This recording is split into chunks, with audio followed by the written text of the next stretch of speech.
కుక్క కాటుకు చెప్పు దెబ్బ అన్నట్టు తెలివిగా వేసిన ఒక ఎత్తుగడ గురించి ఇప్పుడు చెప్పుకుందాం. అసలు ఇప్పుడు ప్రపంచ రాజకీయాల్లో ఏం జరుగుతుందో చూస్తే ఇదొక పెద్ద సస్పెన్స్ థ్రిల్లర్ సినిమాను మించిపోయిందనిపిస్తుంది. ఈ సినిమాలో 3 పెద్ద తలకాయలున్నాయి. Russia, China, America. ఈ ముగ్గురు కన్నార్పకుండా ఒకే వైపు చూస్తున్నారు. అదే సెంట్రల్ ఆసియా.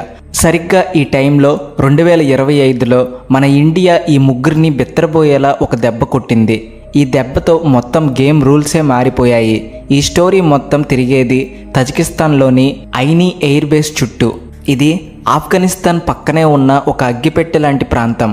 2025లో ప్రపంచ రాజకీయాలు మొత్తం అల్లకల్లోలంగా ఉన్న టైంలో ఇండియా ఎవరికి చెప్పకుండా, చప్పుడు చేయకుండా ఈ బేస్ నుంచి తన సామాన్లను సర్దుకుని బయటకు వచ్చేసింది.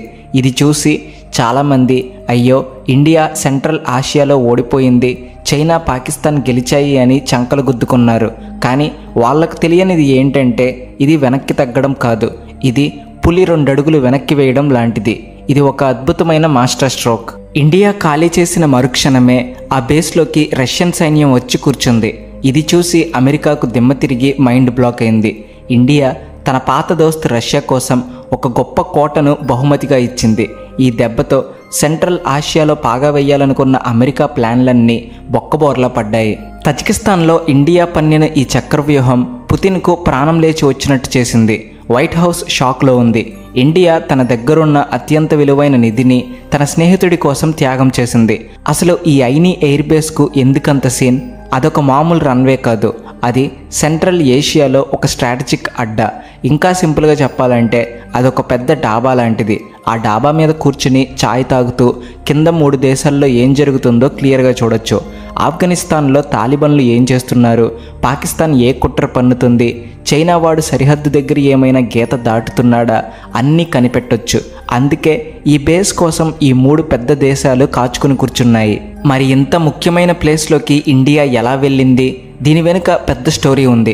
అదేంటో తెలుసుకోబోయే ముందు నా ఛానల్ సబ్స్క్రైబ్ చేసుకోకపోతే వెంటనే సబ్స్క్రైబ్ చేసుకోండి.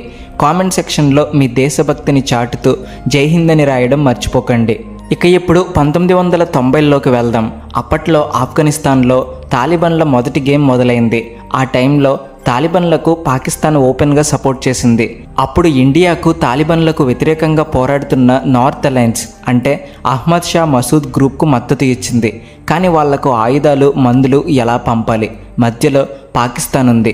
అందుకే ఇండియా పక్క ఇంటి దారిని అంటే తజికిస్తాన్ను వాడుకుంది. 1998లో ఇండియా తజికిస్తాన్లోని ఫార్కోర్లో ఒక చిన్న బేస్ పెట్టింది. అదొక చిన్న హాస్పిటల్, హెలికాప్టర్ ల్యాండింగ్ సైట్. గాయపడిన నార్థన్ అలయన్స్ ఫైటర్లకు అక్కడ కట్టేవాళ్ళు. కానీ 2001లో అమెరికా ఎంట్రీతో గేమ్ మొత్తం మారిపోయింది. అప్పుడు ఇండియా ఫార్కోర్ కంటే పెద్దది, ఇంకా ముఖ్యమైన ఐనీ బేస్ మీద కన్నేసింది. 2002లో ఇండియా తజికిస్తాన్తో ఒక చారిత్రక ఒప్పందం చేసుకుంది. అప్పటికే సోవియట్ కాలం నాటి ఆ బేస్ ఒక పాడుపడిన బంగ్లాలా తయారైంది. ఇండియా దాన్ని బాగు చేసే బాధ్యత తీసుకుంది. మిలియన్ల డాలర్లు నీళ్లలా ఖర్చు పెట్టింది. 3200 మీటర్ల పొడవైన కొత్త రన్వే, విమానాలు దాచుకోవడానికి పెద్ద పెద్ద హ్యాంగర్లు, కొత్త ఎయిర్ ట్రాఫిక్ కంట్రోల్ టవర్, ఇలా మొత్తం బేస్ రూపురేఖలే మార్చేసింది. అసలు ఇండియా మొదటి ప్లాన్ వేరు. మన MiG-29 లాంటి ఫైటర్ జెట్లను అక్కడ మోహరించి నార్త్ సరిహద్దు నుంచి ఒకేసారి పాకిస్తాన్, చైనాలకు చుక్కలు చూపించాలని అనుకుంది. కానీ అక్కడే అసలు చిక్కు వచ్చి పడింది. తజికిస్తాన్ను తన పెరటి తోటలా చూసుకునే పెద్దన్న రష్యా అడ్డుపడింది. హలో బ్రదర్, అంత సీన్ లేదు, ఇక్కడ పర్మనెంట్గా ఫైటర్ జెట్లు పెట్టడం కుదరదు అని చెప్పేసింది. అదే టైంలో అమెరికా కూడా ఈ బేస్ మీద కన్నేసింది. ఇక్కడే ఇండియా తన తెలివిని వాడింది. సరే యుద్ధ విమానాలు వద్దులే, కానీ ఖాళీగా ఎందుకు ఉండడం అని దీన్ని ఒక లాజిస్టిక్స్ హబ్ అంటే సామాగ్రి రవాణా, శిక్షణా కేంద్రంగా మార్చింది. మన ఎయిర్ ఫోర్స్కు చెందిన Mi-17 హెలికాప్టర్లను అక్కడ పెట్టింది. ఈ హెలికాప్టర్లు 2 పనులు చేసేవి. 1 తజికిస్తాన్ సైన్యానికి శిక్షణ ఇవ్వడం, 2 ఆఫ్ఘనిస్తాన్లో ఇండియా కడుతున్న వేల కోట్ల ప్రాజెక్టులకు సపోర్ట్ ఇవ్వడం. ఆఫ్ఘన్ పార్లమెంటును మనమే కట్టాం, సల్మా డ్యామ్ను మనమే కట్టాం. వీటన్నిటికీ కావలసిన ఇంజనీర్లు, సామాగ్రి అంతా ఈ ఐనీ బేస్ నుంచే వెళ్ళేది. అలా 20 ఏళ్ల పాటు ఈ బేస్ సెంట్రల్ ఏషియాలో ఇండియాకు ఒక కన్నులా పనిచేసింది. కానీ 2021 ఆగస్టులో అంతా తలకిందులైంది. అమెరికా సైన్యం అమ్మో దయ్యమన్నట్టు ఆఫ్ఘనిస్తాన్ నుంచి పరువు పోగొట్టుకుని పారిపోయింది. తాలిబాన్లు రాత్రికి రాత్రే కాబూల్ను స్వాధీనం చేసుకున్నారు. ఇండియా నమ్ముకున్న నార్థన్ అలయన్స్ పేకమేడలా కూలిపోయింది. ఆఫ్ఘనిస్తాన్లో ఇండియా పెట్టిన పెట్టుబడి, పలుకుబడి అంతా ఒక్క రోజులో సున్నా అయిపోయింది. ఇప్పుడు అసలు ప్రశ్న వచ్చింది. ఆఫ్ఘనిస్తాన్లో మనవాడు ఎవడూ లేడు, మన ప్రాజెక్టులన్నీ మూతపడ్డాయి. మరి కేవలం ఆఫ్ఘనిస్తాన్ కోసమే కట్టిన ఈ బేస్ పెట్టుకుని ఏం చేయాలి? ఎవరి కోసం కోట్లు ఖర్చు పెట్టాలి? ఇండియా ముందు రెండు దారులున్నాయి. ఒకటి, పరువు కోసం నష్టపోయిన బేస్ను అట్టిపెట్టుకోవడం. 2, సైలెంట్గా సర్దుకుని వచ్చేయడం. 2023 మొదలయ్యేసరికి ఇండియా రెండో దారినే ఎంచుకుంది. తన హెలికాప్టర్లు, దళాలు, సామాన్లు అన్నీ వెనక్కి తెచ్చేసింది. ప్రపంచవ్యాప్తంగా ఉన్న రక్షణ నిపుణులు ఇది ఇండియాకు పెద్ద దెబ్బ అని, ఓటమి అని పేపర్లలో రాశారు. కానీ అసలైన సినిమా ఇక్కడే మొదలైంది. అది ఎవరూ ఊహించలేదు. ఇండియా ఎప్పుడైతే బేస్ ఖాళీ చేసిందో మరుక్షణమే రష్యన్ సైన్యం అక్కడ ల్యాండ్ అయింది. ఇది అనుకోకుండా జరిగినది కాదు. ఇది పక్కా ప్లాన్తో జరిగిన వ్యూహం. ఇది ఇండియా తను నమ్మిన బంటు రష్యా కోసం వేసిన మాస్టర్ స్ట్రోక్. దీన్ని అర్థం చేసుకోవాలంటే ఇప్పుడున్న పరిస్థితి చూడాలి. 2022 నుంచి రష్యా యుక్రెయిన్లో భీకరమైన యుద్ధం చేస్తుంది. అమెరికా, యూరప్ దేశాలన్నీ కలిసి రష్యాను ఒంటరిని చేయడానికి అష్టదిగ్బంధనం చేశాయి. రష్యా మీద లెక్కలేనన్ని ఆంక్షలు పెట్టాయి. క్వాడ్ గ్రూప్లో ఉన్న ఇండియా కూడా రష్యాకు దూరం జరుగుతుందని, పూర్తిగా అమెరికన్ క్యాంపులోకి వచ్చేస్తుందని వెస్ట్రన్ దేశాలు గట్టిగా నమ్మాయి. కానీ ఇండియా ఏం చేసింది? రికార్డు స్థాయిలో రష్యా నుంచి తక్కువ ధరకే నూనె కొనుక్కుంది. ఇప్పుడు ఏకంగా 2025లో సెంట్రల్ ఏషియాలోని అత్యంత కీలకమైన రెడీమేడ్గా ఉన్న ఎయిర్ బేస్ను పుతిన్కు బహుమతిగా ఇచ్చేసింది. రష్యాకు స్నేహితులు అత్యంత అవసరమైన ఈ టైంలో ఇండియా నేనున్నానంటూ నిలబడింది. ఇది 1971 యుద్ధంలో అమెరికా 7వ నౌకాదళాన్ని అడ్డుకుని రష్యా మనకు చేసిన మేలుకు మనం తీర్చుకుంటున్న రుణం. ఐక్యరాజ్య సమితిలో కాశ్మీర్ విషయంలో మనకు అనుకూలంగా రష్యా పదే వీటో చేసిన స్నేహానికి ఇది బదులు. అసలు ఈ బేస్ రష్యాకు ఎందుకంత ముఖ్యం? ఎందుకంటే ఆఫ్ఘనిస్తాన్ నుంచి వచ్చే టెర్రరిజం రష్యాకు పెద్ద తలనొప్పి. తజికిస్తాన్ అనేది రష్యాకు ఒక వీక్ పాయింట్.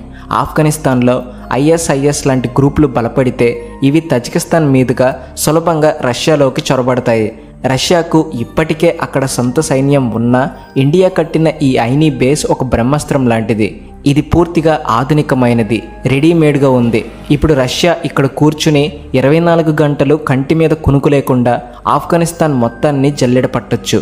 ఇది రష్యా భద్రతకు ఒక గేమ్ చేంజర్. ఇప్పుడు స్టోరీలో అసలైన విలన్ అదేనండి. ఈ గేమ్లో అడ్డంగా బుక్ అయిన బక్రా దగ్గరికి వద్దాం. ఆ బక్రా పేరే అమెరికా. వైట్ హౌస్లో ఇప్పుడు ఏం జరుగుతుందో అర్థం కాక జుట్టు పీక్కుంటున్నారు. ఏంటిది, మన ఫ్రెండ్ అనుకున్న ఇండియా మన బద్ధ శత్రువైన రష్యాకు ఇంత పెద్ద హెల్ప్ చేయడం ఏంటి అని షాక్లో ఉన్నారు. 2021లో ఆఫ్ఘనిస్తాన్ నుంచి పారిపోయాక అమెరికాకు సెంట్రల్ ఏషియాలో ఒక కొత్త అడ్డా కోసం పిచ్చెక్కినట్టు వెతుకుతుంది. రష్యా, చైనా ఆఫ్ఘనిస్తాన్లను గమనించడానికి దానికి ఒక బేస్ కావాలి. తజికిస్తాన్, ఉజ్బెకిస్తాన్లను మచ్చిక చేసుకోవడానికి డబ్బు, ఆయుధాలు ఆశ చూపించడం మొదలుపెట్టింది. క్వాడ్లో తన భాగస్వామి అయిన ఇండియా, చైనాకు వ్యతిరేకంగా తనతో నిలబడిన ఇండియా సెంట్రల్ ఏషియాలో రష్యాకు వ్యతిరేకంగా కూడా తనకు సాయం చేస్తుందని అమెరికా గట్టిగా నమ్మింది. బహుశా ఇండియా ఐనీ బేస్ను ఖాళీ చేస్తే నెమ్మదిగా అందులోకి దూరిపోవచ్చని అమెరికా ప్లాన్ వేసుకుంది.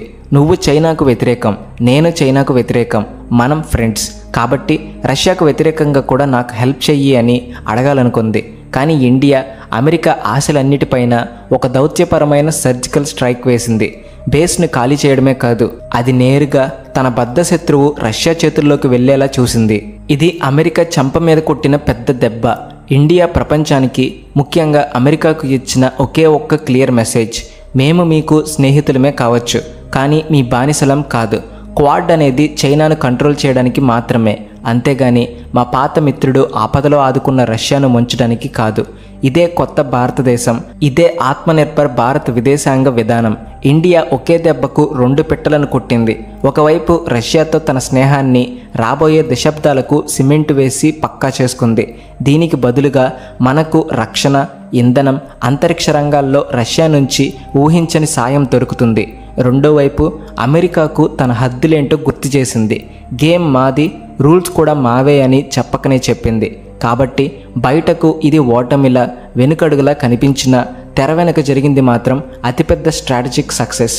ఇండియా ఒక బేస్ను కోల్పోలేదు, దానికి బదులుగా ఒక పవర్ఫుల్ ఫ్రెండ్ నమ్మకాన్ని, ప్రపంచం దృష్టిలో గౌరవాన్ని సంపాదించింది. దీన్నే అంటారు అసలైన మాస్టర్ స్ట్రోక్. దీనిపై మీ అభిప్రాయం ఏంటో కామెంట్ సెక్షన్లో చెప్పండి. అలాగే వీడియో నచ్చితే please like and share, and also thanks for watching.